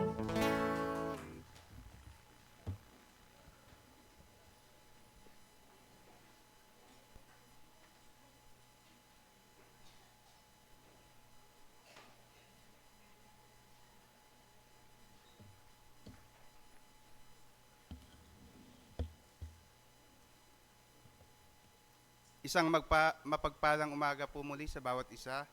Para po sa ating nagpapatuloy na gawain sa loob ng isang linggo, ang ating pong praying as one, every Monday to Friday, 6:30 a.m. Every Saturday po, 6 a.m., contact po si Kuya Carlo. And praying as one OFW, every Saturday, 8 a.m. Ang ating pong CE virtual class every Tuesday 7 to 8:30 p.m. Wednesday po ang ating day of prayer and fasting. 8 a.m. po yung kick-off. 12 p.m. yung engaging accountability. At 3 p.m. po yung end session. Praying as one, online po every Wednesday 7 to 7:15 p.m. Hope meeting every other Thursday, 7 to 8 p.m. C4 Family Live every other Friday, 6:30 to 7 p.m. Berean as one, Friday, 7:15 p.m. Ang Jail Ministry every other Saturday, 2:30 p.m. At SBC and Sambahayan at saka po yung Better Together Partners in Prayer as scheduled. Additional announcement po para sa lahat ng elders, deacons, BOT at lahat ng staff. Meron pong leaders and staff meeting after ng Peace Media Assembly. Meron po itong lunch. Mga dapat pong ihanda ng bawat department heads. Number 1, list ng department committees.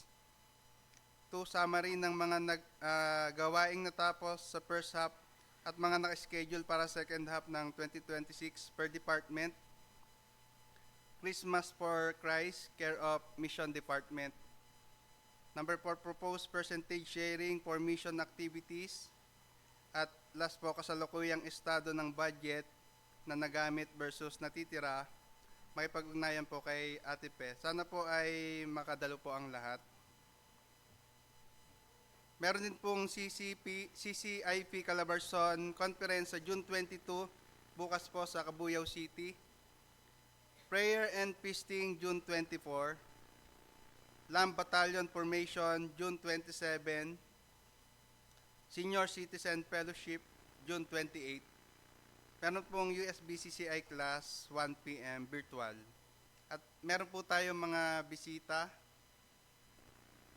Si Primo Arsen Mesa, invited po ni Rowena Mesa, bata po ito. And si Belen Tapat, invited po ni Reynald Tapat. Si Nanay Belen nasa ulit din po. At meron din po tayong walk-in si Franklin Pigao. So, yun lang. Yun lamang po and magandang umaga po sa bawat isa.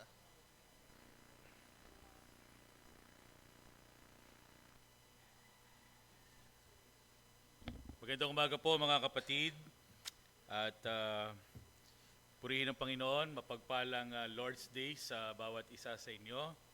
Kasama sa ating pagsamba sa ating Panginoon ay hindi lamang yung ating pagmamahal sa Kanya, pagpupuri at pasasalamat, kundi yun ding ating pakikisama, pagkalinga at pagtulong sa ating mga kapatid sa pananampalataya. Sa Aklat ng Roma, Kabanatang 12, alam natin yung talata na nagsasabi, makigalak sa mga nagagalak at makitangis sa mga tumatangis o nagdadalamhati. Sa pagkakataon pong ito, una, nais nating i-announce na ang atin pong isa sa kamanggagawa, ang Pastor Do Solaho ng Tanawan Bible Church ay pumiling na sa Panginoon kagabi. At hinihintay pa po natin ang arrangement ng magiging burol. Tayo po ay makikidalamhati at bibisita po sa burol, magpapakita ng suporta sa pamilya. Pangalawa po, ang atin pong mga kapatid na Cuevas ay nasa isang mahirap na sitwasyon ngayon. Marahil kagabi ay nakita po ninyo sa ating mga GCs, yun pong mensahe ng ating Atimean. At siya po ay naka-confine po ngayon doon po sa Adventist Hospital sa Davao. Meron pong procedure na dapat ay gagawin sa kanya. Subalit nang makita at mapag-aralan po nung pangunahing doktor, nung head doctor sa departamento, ay nagpasyang hindi po ito galawin sa pagdududa na ito po ay cancer o cancerous Kaya meron po silang kalungkutan at kabigatan, kasama pa rin yung maraming iniinda ng atin pong kapatid na Mean. Dapat po ang ating Kuya Bonnie ay babalik dito ng July 6, pero sila po ay nagpapasya na mukhang hindi muna dahil kailangan ni Ate Mean ang kasama sa mga pagkakataon po na ito. Isa po sa pagstay nila doon ay ang kadahilanan na libre po ang public hospital doon sa Davao. Subalit marahil hindi po lingid sa inyo, nitong nakakaraang 2 linggo ay ilang beses na nadala ang atin pong Ate Mean sa emergency. Kaya po, nung pong huli ay siya po ay dinala sa isang private hospital upang matignan ng mabuti. At yun nga po ang naging resulta. At alam po natin sa private hospital, meron pong madaming bayarin. Kaya ang isa pong panalangin, una, kaaliwan para sa kanila sa ganito pong panahon na kanilang pinagdaraanan. Pangalawa, ang kalagayang pisikal, hindi lamang po ni Ate Mean, kundi ni Kuya Bonnie. Ipanalangin po natin sila ang pagkilos ng Panginoon at karunungan din para doon sa mga doktor. At isa po sa talaga rin na kahilingan ay ang pagtugon po ng Panginoon, probisyon para po sa kanila pong mga pangailangan. Dahil po dito, sa pahintulot ng atin pong mga deacons, kanina sila po ay aming kinonsulta ng mga elders. Ipinapahayag po ng ating mga deacons na tayo po ay malaya na makatutulong at makapagkakaloob bilang mga magkakapatid. Kung meron pong anumang halaga na bukal sa ating loob na itulong sa atin pong mga kapatid na kuwebas, maaari po ninyong direktang ipadala sa kanila o kaya po ipadala sa atin pong secretary, sa atin pong Ate Fe, para po sabay-sabay na ipapadala ang ating tulong sa kanila. Tayo po ay manalangin para sa ating mga kapatid. Panginoon, maraming salamat sa inyong pagmamahal. Pagmamahal na kami po ay iniligtas sa kabila ng aming mga kasalanan, mga karumihan.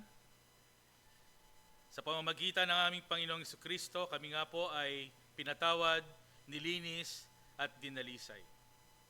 Salamat po, sapagkat hindi lamang po ninyo concern ang aming mga kaluluwa at ang aming kaligtasan para sa buhay na walang hanggan. Kayo rin po ay nakakaalam ng aming mga pangangailangan habang kami ay nasa pansamantalang buhay po dito sa lupa. Alam po ninyo ang mga lungkot na mayroon kami. Alam po ninyo ang kahinaan ng aming mga lupang katawan na dumadaan sa mga karamdaman. Ngayon pong umaga, aming Panginoon, magkakasama po kami bilang magkakapatid, idinudulog po namin ang kalagayan ng aming kapatid na Mean Cuevas. Alam po ninyo ang kalagayan ng kanya pong pisikal na pangatawan, ang mga bahagi ng kanya pong katawan na apektado ng iba't ibang karamdaman. Aming Amang Diyos, kami po'y dumadalangin ng inyo pong pagtulong. Kami po ay dumadalangin ng inyo po, Panginoong, pagkilo sa kanya pong buhay. Bigyan niyo po maging ang Kuya Bonnie ng malakas na pangangatawan habang siya po ay nag-aalaga at nagbabantay. Humihingi po kami ng karunungan para sa mga doktor na tumitingin. Bigyan niyo po ng karunungan si Kuya Bonnie at Mean para sa kanilang mga gagawing pagpapasya. Maging para po sa halaga, hiling namin ay ang inyong probisyon para po sa mga bayarin sa ospital na kinakailangan nilang kaharapin sa mga susunod na araw. Pagpalain niyo rin po kami bilang isang komunidad na kami po bilang magkakapatid ay magtulungan. Ganon din po aming Panginoon, naaalala po namin ang sambahayan ng aming pong mga kamanggagawa, ang Solaho family, sa pagpiling ng aming mahal na pastor, Pastor Do, sa iyo pong piling. Meron pong kalungkutan ang aming mga puso. Alam naming nalulumbay ang sambahayan. Gayunpaman kami po ay may kapanatagan at kapayapaan sapagkat siya po ay namamahinga sa iyong piling. May kasigurunan ng pamamahinga, may kasigurunan ng buhay na walang hanggan sa piling ng aming Panginoong Jesucristo. Panginoon, magiging nakakapagod ang mga susunod na araw para sa sambahayang ito. Dalangin namin ang kaaliwang nagmumula sa iyo at pagtagpo sa lahat ng kanilang mga pangangailangan. Aming Amang Diyos, lahat ng mga kahilingan na ito, dinadala po namin sa iyo bilang isang komunidad at hinihiling namin sa pangalan ng aming Panginoong Jesus at sa kapangyarihan ng banal na Espiritu. Amen. Tayo po'y aawit ng ating last song. Huwag pong aalis. At pagkatapos po ng ating last song, ngayon po ay Lord's Day, itong pinakamahalaga sa atin. Ito ay araw ng ating Panginoon.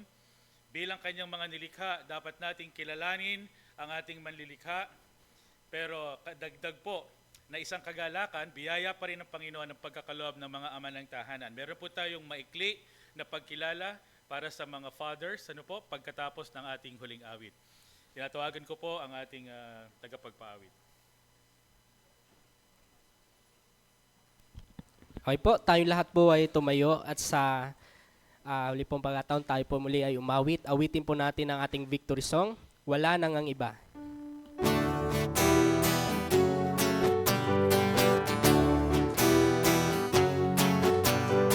Wala na nga ibang katulad mo.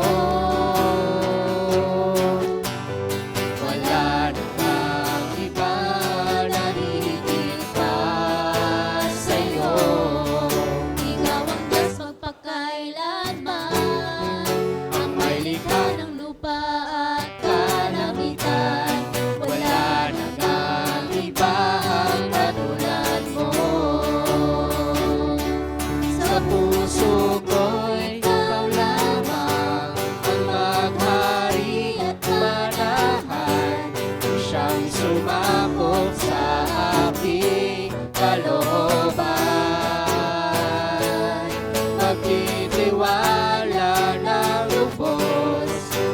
sa'yo lamang, O Diyos, pagkat wala nang ibang katulad mo. Sa puso ko'y Ikaw lamang ang mahari at manahan. siyang sumakop sa aking kalooban. Pagtitiwala na lubos, tanging sa'yo lamang, O Diyos, pagkat wala nang ibang katulad mo.